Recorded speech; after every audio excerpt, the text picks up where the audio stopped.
Welcome to The Difference Engine, the show for founders, funders, and the category curious. Don't confuse size, don't confuse valuation with category leadership. I'm not the only person frustrated by this. You disagree with my analysis. I do. You either acquire or you are acquired. Imitation is the sincerest form of flattery, and it's proof that you're winning the argument. We all know history is written by the winners. Good morning, Paul. Good morning, Jonathan. How are you today? Tip-top, tippity-top. Well, that's brilliant, because today our crystal ball reveals big changes for the BBC. We tell you why marketing is still not category, and we'll learn why size really does matter when it comes to building your category team. But first, has Microsoft made the right bet again? So, Paul, it looks like Microsoft may have made the right bet. Well, yeah, middle-aged Microsoft has proven that it can do the do. It has a strategic partnership with Johnny-come-lately and flavor of the moment OpenAI, a category leader in generative AI, and an acquisition that it can use to reinvent itself. Clever. It's sort of instructive to note that Microsoft's own research arm, an organization that is thousands of people in it, many, many times the size of OpenAI, couldn't come anywhere near to producing the strategic opportunity that OpenAI is delivering. Whereas the OpenAI relationship and investment does offer the potential for future proofing. This is a really big strategic move from our point of view, I think, because it could allow for a recategorization of the entire organization. That AI could seep into every segment they're playing in. I also think the genius of this is they were smart enough not to engage when this new LLM category came up. This is a classic build and buy, or in this case, buy or frankly, rather rent, because their ChatGPT relationship with OpenAI is actually capped. Well, it's a weird one, isn't it? I mean, OpenAI was open source, literally at one point. It's misnamed because it's actually closed source. And the deal's a very interesting one in terms of how it's structured, etc.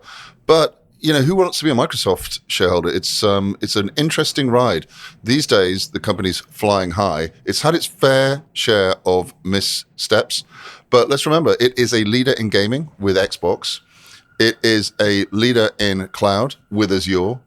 And it's still a leader in office productivity with Teams, etc. And it must be tough for the big guys, right? They, as we mentioned, they lead in several categories. And, they are sort of an Uber buyer of categories. They see this new category coming up. They want some involvement in it. And they've done something reasonably innovative here, which accelerates them to the front of the house. You're dead right on that. I mean, I guess this is what we know about the deal at the moment. Microsoft's going to receive 75% of the profits until OpenAI, if it actually profits, repays the $10 billion. But it's still unclear, I think, to me, that if the repayment must originate exclusively from profits, or if profits plus Azure spend count towards the repayment. Well, one would think so, right? I mean, compute power is extremely expensive. That's what's driving all the costs in the new category.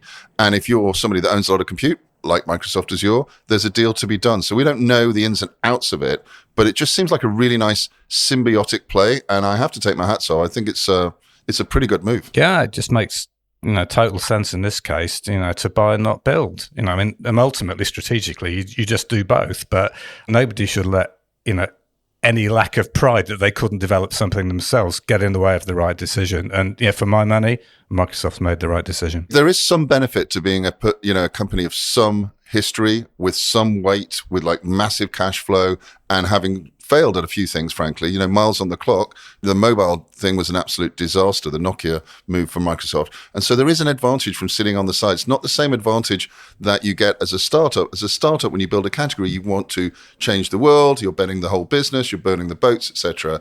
But when you're a little bit, let's say, mature, when you're a bigger business, you do get this optionality. And it is interesting how even the big guys will jump into a category they're convinced is going to be a winner. What they've got here is a key enabling technology for the next chapter in Microsoft's history. Yep, well done, guys.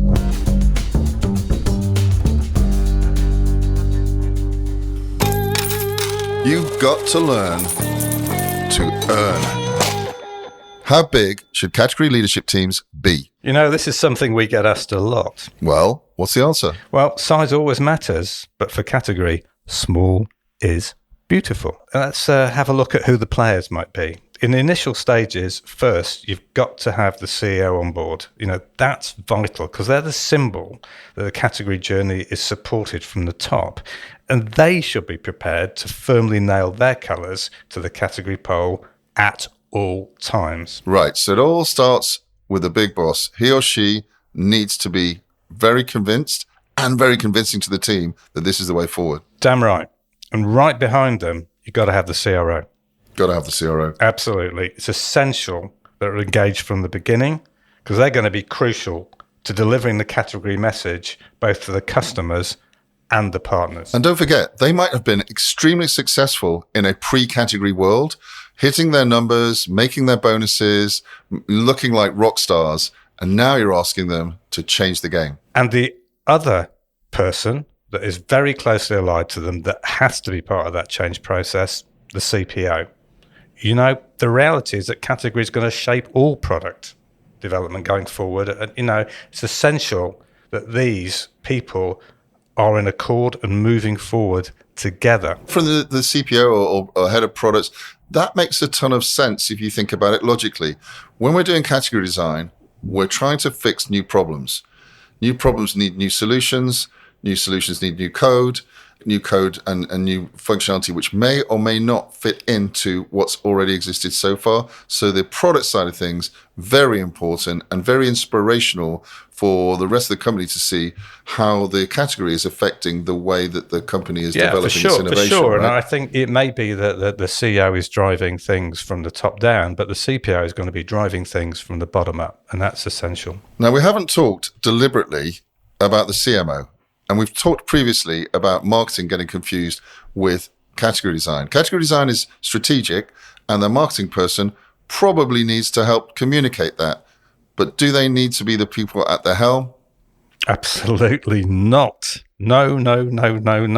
It's essential that the head of marketing is on the initial leadership team because they're going to be integral to all the marketing and communications that's going to help drive the category forward. But that's the big four you might expect, But there is a fifth key appointment. I sometimes think this is even more important than the big four, and that's the category project manager, because category is a project and it does need managing. And certainly for an ambitious completer finisher in any organization, this could be the key to the next stage in their career. Absolutely. And they may find this to be a promotion, a role that they hadn't expected to have, a critical role, the linchpin of the whole project. It may be that in a previous hierarchical lineup, they weren't really at the top of the tree. But actually, to deliver the category when everyone else has got, quote unquote, day jobs to do, they become critical. Yeah, absolutely. And I think the message here is that's your five. And, really big teams don't work when you're dealing with certainly the early stage of category leadership. We should talk about that because obviously one school of thought is that everybody has an opinion and all opinions are valid. It's just like the school races where all the kids win. But with category, that just doesn't work. No, absolutely doesn't. But, there is a role for some of the other C-suite, such as the CFO, chief people officers, and so on. But in the early stages, they need not be utilised. But don't confuse that with not keeping them informed as to developments because they are going to be crucial in rolling the thing out over time. Now we should talk about not so much a role, but a type of personality. That is the Zs. Could you give us a little bit about what is so pernicious about that sort of personality? Zs are people that disagree. Now, we're not talking about robust, constructive disagreement. You should get an awful lot of that in the early stage of your category process. But eventually, you're going to get everybody aligned. What you need to be looking for, particularly if you're the CEO, is somebody who appears to be agreeing, but actually doesn't. What you don't want is these people popping out later in the process and derailing it. Harboring disagreements till the last minute is absolutely, it's the wrong thing for a category. Totally. Get project. Any disagreement, any doubt, get it out early. But, this is a leadership issue. The leader of this process, the CEO, has to absolutely make sure everybody understands that honesty is absolutely central to this process. If anybody is harbouring doubts, produces them at the last minute when you're ready to burn the boats, they shouldn't be with the organisation. But top line here is going forward with category leadership, keep it small, keep it senior, and lead from the top.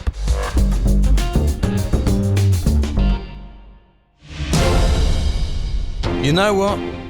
This really grinds my gears. So, Jonathan, what's been grinding your gears this week? The idea that category is all about marketing. It's still grinding my gears. It's just this perennial assumption that category is all about marketing. It's not. You said that last week. Yeah, I know. That's what perennial means. All right, but what's new? Category design is a strategic initiative. It's not marketing. But it's not sales, it's not engineering, it's not finance, it's not HR, and so on either. It sits across all of them because it's strategic. Yes, and I think one of the issues we find a lot, I said this previously, is that marketing is where this thing tends to go and die. If it stays at the strategic level with the CEO, things happen and you get the sense that the whole organization is moving towards a new purpose. It's designing its future, and that encompasses, as you say, sales, finance, sales training, sales remuneration, marketing to a certain extent, product design, product roadmap, etc. And so everyone from engineers through to salespeople line up, and that's when things really start to move. I mean, let's be clear about it. Marketing, just like everything else, is just one route to implementation. And you should never just give it to marketing. Even though it's fair to say that when you are doing things like Strike and you're bringing your category out to play for the first time, you're absolutely going to need the marketing team on board. But it's the tail wagging the dog if marketing is defining the category. The category is defined by the problem. The problem is something strategic that the company solves. Otherwise, it's in the commodities game. And so it really needs to stay at that strategic level. And it can be quite hard to keep that in mind as you get into the project. Yeah, but if you're a CEO, there is definitely, we've seen it over and over again, this temptation just to give it to marketing. So, I mean, why is it that the CEOs tend to fall for this idea, just give it to marketing and, get on with running the company? We've done our fair share of marketing. We've got the scars to prove it. But marketing should serve a purpose, and the purpose is to implement the strategy. And so what you have, if you hand it over, if you give that hospital pass to the folks in marketing, they tend to be a little kowtowing, a little bit looking for more direction. And so that's why the category piece has to stay above what's happening in marketing. Both of us come from a marketing background as well as a strategy background, but we have to be honest here and say that, often in marketing, you've got a problem because unlike finance, you don't really command the ear of the investor. And that's really, really important. You may not be seen as core to the company, unlike the people in engineering or even in sales because they're producing the numbers. And it's also those disciplines we've noticed that tend to produce the CEOs. So there's often an ignorance about what marketing actually does. A good CMO will lead into a category and will make sure that category is very well known. Whereas the salespeople, obviously, they're very closely tied to success in terms of this year's sales target. And they tend not to want to do anything that's going to disrupt their possible sales. So for them, there's an inbuilt issue. And if you look at the product guys, again, there's a roadmap that they're delivering to before the category gets established, and that may need to change. So there may be some resistance there. Finding, a really strategic CMO is perennially hard. You hear that from the market all the time. And so we're not saying don't get marketing involved. We're just saying don't let marketing lead. Yeah, it's fundamental. I mean, the CEO must lead and everybody else should implement. To use the old cliche, if you prepare to lead with marketing, you prepare to fail. So, for instance, I took a call from a CMO on his way out the door, sight unseen. I asked him what was the reason. He didn't know the reason, and the CEO didn't reveal the reason. But the reason was that whilst very good at taking orders and being very functional about marketing, it wasn't really moving the needle, wasn't really creating the category, supporting the big change that the company needs to make. And Americans are very, very harsh. If they think that you're not the right person for the job, then there's a door and a box. And unfortunately, that is something that in marketing you get used to.